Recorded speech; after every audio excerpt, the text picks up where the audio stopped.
एगो औरत बाड़ी बिया जेकर पति देव परदेश में बाड़े और वो अपना पति देव के विरह में का भाव प्रस्तुत करता। आई सुनल जाओ।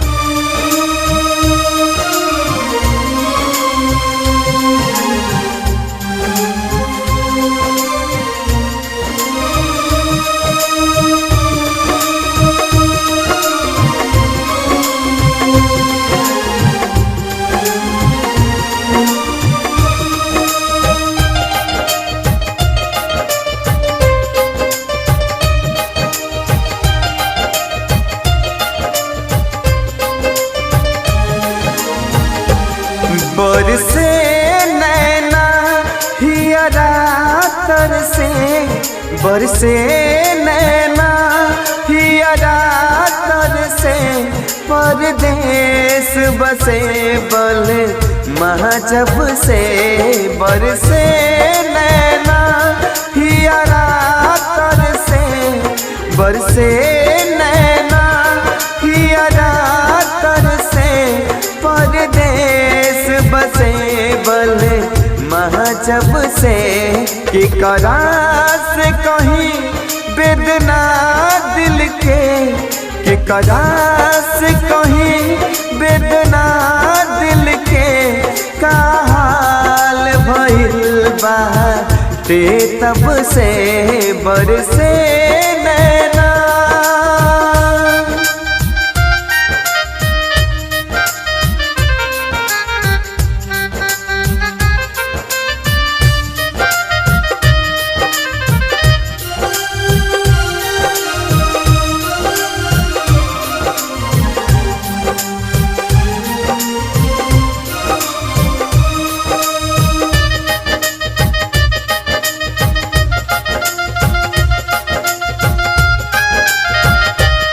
न कटे तन्हा लम्हा एक पल, हर पल उनके हम याद करी। छछने छतिया रतिया बिसजन मन समझे न, का करी न करी। खन के चूड़ी कंगना खन के, खन के चूड़ी कंगना खन के, सर के चुनरी सिर के सर से।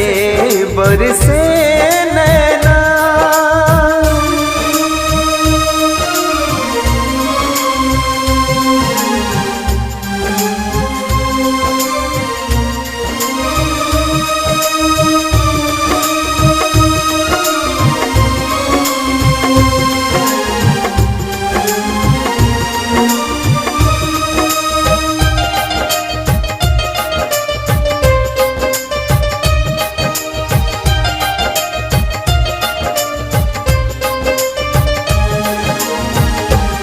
तन आग लगल ललसा जागल, मन साक पुरई तन आई तनऊ। नगनागिन ऐसे अभागिन के, सजिया पे संगे लप दई तनऊ। करत बतिया झुमका नथिया, करत बतिया झुमका नथिया, मोर हार उतर तन उगर से। बरसे नैना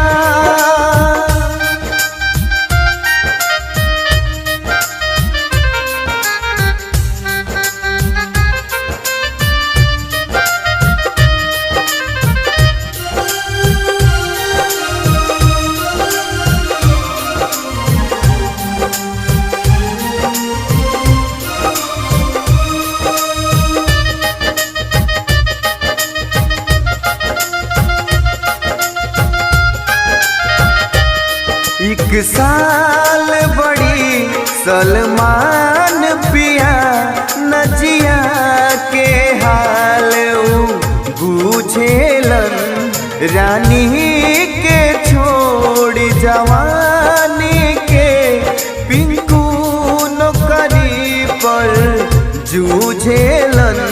रहता किले दिन काटिले, रहता किले दिन काटिले, अभिमानो न जय से तैसे बरसे नैना, हियरा तरसे बरसे नैना, हियरा तरसे परदेस बसे बल जब से बरसे